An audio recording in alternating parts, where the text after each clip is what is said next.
यह मेरा पहला सत्संग है संगत जी। जय गुरु जी, शुक्राना गुरु जी, अनंतन अनंतन शुक्राना गुरु जी। ओम नमः शिवाय, शिव जी सदा सहाय। ओम नमः शिवाय, गुरु जी सदा सहाय। गुरु जी से मेरी जर्नी पता नहीं कब से शुरू हुआ है, यह मैंने कुछ नहीं जानती।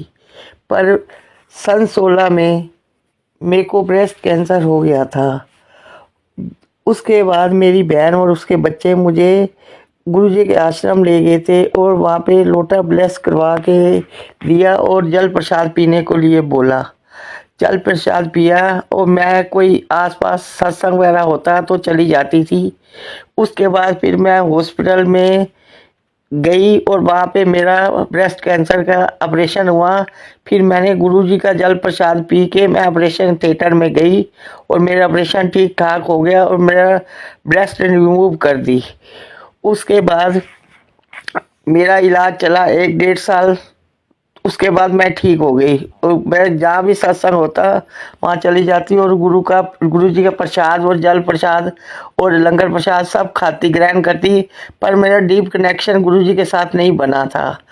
बस उसके बाद धीरे धीरे घर में परेशानियाँ आती रही, जाती रही, आती रही, जाती रही। वो सबकी ज़िंदगी में आती हैं, पर फिर मेरा कनेक्शन नहीं था गुरुजी से। फिर सन 19 में सन 19 में जनवरी में मेरी बेटी की शादी हुई जनवरी में।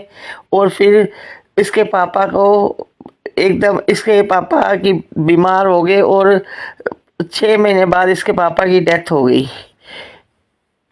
गुरुजी उसके बाद परेशानियों ने मेरे को घेर दिया और मेरे कोरोना आ गया और मेरे बेटे की जॉब भी चली गई और घर में इतनी परेशानियां आ गई कि जो मैं बता भी नहीं सकती। उसके बाद फिर अब मेरा बेटा भी परेशान और मैं भी परेशान रहने लग गई। एक दिन ऐसे ही घर से नीचे गई तो मेरा ट्रक के साथ एक्सीडेंट हो गया। उसके बाद फिर मेरी बड़ी हालत ख़राब हो गई और मेरी 1-1.5 महीना मैं हॉस्पिटल में रही और मेरे पैर का पंजा भी कट गया और मैं बड़ी परेशानियों में रही। मेरे 5 ऑपरेशन हुए वहाँ पे और मैं फिर भी गुरुजी का जल प्रसाद लेती रही हर ऑपरेशन में और मेरी बेटी ने जल प्रसाद ला के दिया मेरे को और मैं ठीक हो गई। उसके बाद बेटे की जॉब नहीं थी, घर में था, परेशान था। उसके बाद आहिस्ता आहिस्ता बस सन 23 में मेरे घर में 4-5 महीने से कबूतर आ रहे थे, फरवरी मार्च से लेके सन 23 में। तो मैंने ध्यान नहीं दिया, कबूतर अंदर आते जाते आते जाते रहते थे। दरजा खुला हुआ होता था तो आ जाते थे। तो फिर मैं कुछ समझी नहीं। फिर एक दिन ऐसे ही गुरुजी का स्वरूप मुझे छोटा मिला हुआ था। जब मैं सत्संग पे जाती थी मैंने छोटा सा मंदिर में रखा हुआ था, पर मैं उसके कनेक्शन नहीं था मेरा। उसके बाद एक कैलेंडर टाइप छोटा बड़ा थोड़ा बड़ा स्वरूप भी मिला था, जिसको मैंने ऐसे लपेट के फोल्ड करके कैलेंडर की तरह रखा हुआ था। मैंने 4-5 साल ऐसे ही रखा 5-6 साल। मेरे को कोई वो नहीं पता था कि इसका क्या करना है क्या नहीं करना। मैं उसके बाद फिर मेरा जब एक दिन मैं सन 23 में क्या कहते हैं मैं बैठी थी वैसे ही, तो मेरे को एकदम ध्यान आया, मैं रो रही थी तो मेरे को एकदम ध्यान आया कि गुरुजी का स्वरूप मैंने ऐसे रखा हुआ है। इसको तो लोग क्या कहते हैं, इसको स्वरूप को शीशा चढ़ाते हैं या फ्रेम लगवाते हैं रखते हैं। मैंने तो ऐसे ही रखा हुआ है। मैं ऐसे लेटी लेटी खड़ी हुई और मैंने गुरुजी के स्वरूप दीवार पे लगा के उस पर टेप लगा के सीधा रखा।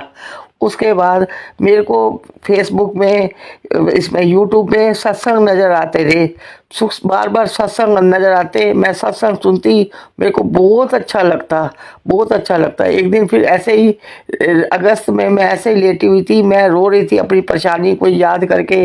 तो मेरे गुरुजी ने आए और मेरे सर पे हाथ रखा, बेटी तू क्यों रो रही है, मैं तेरे साथ हूँ। उसके बाद फिर मेरे को दिन रात मैं जोत जलाती गुरुजी की स्वरूप के आगे। फिर उसके बाद मेरे को चाय प्रसाद का भोग लगाती सुबह शाम। फिर गुरुजी मेरे को कबूतर रूप में दर्शन देते और कभी जोत में कभी बाहर कबूतर रूप दर्शन देते। और फिर मतलब मेरा मन में जो भय था डर था और घबराहट थी सब दूर हो गई।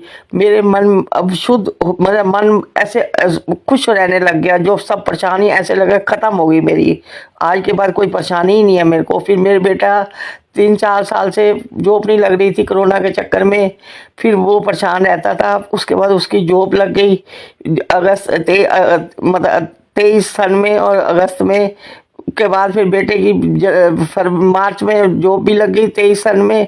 और फिर उसके बाद उसकी जॉब चलती रही, सही चलती रही, और वो भी खुश रहा, और मैं भी खुश हो गई। पैसों की तंगी भी, जो पैसों की तंगी चल रही थी 3 साल से, वो भी ठीक हो गई। उसके बाद फिर गुरुजी के मैं दिन रात सत्संग सुनती, सुबह उठती सत्संग सुनना, शाम को रात सोना 2-2 बजे तक सत्संग सुनती रहती जब मेरे को नींद नहीं आती थी। गुरुजी के साथ मेरा कनेक्शन वो लग गया। फिर मैं बड़े मंदिर भी अपने बेटे के साथ गई, मेरी बेटी लेके गई। मेरा पैर ठीक नहीं है, इसलिए मेरे को चलने फिरने में दिक्कत होती है, पर मैं गुरुजी के दर्शन करके आई। फिर मेरे को बहुत अच्छा लगता है अब गुरुजी के सत्संग सुनना, सब करना।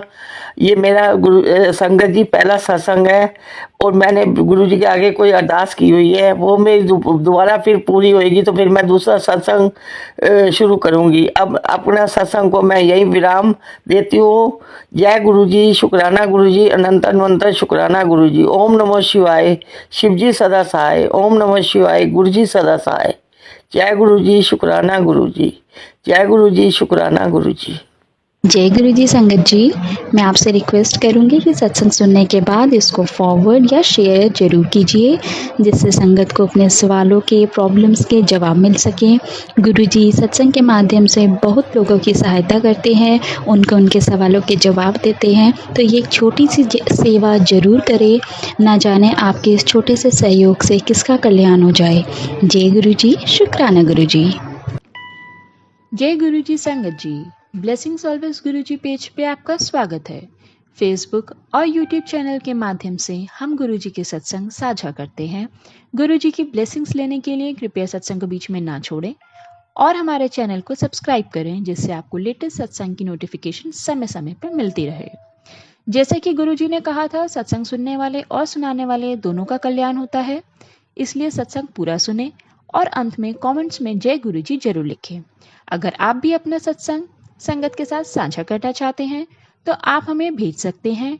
डिटेल्स डिस्क्रिप्शन में मेंशन है, यूट्यूब लिंक भी दिया गया है। प्लीज़ सब्सक्राइब करें और इस सेवा में सहयोग करें। जय गुरु जी, शुक्राना गुरु जी।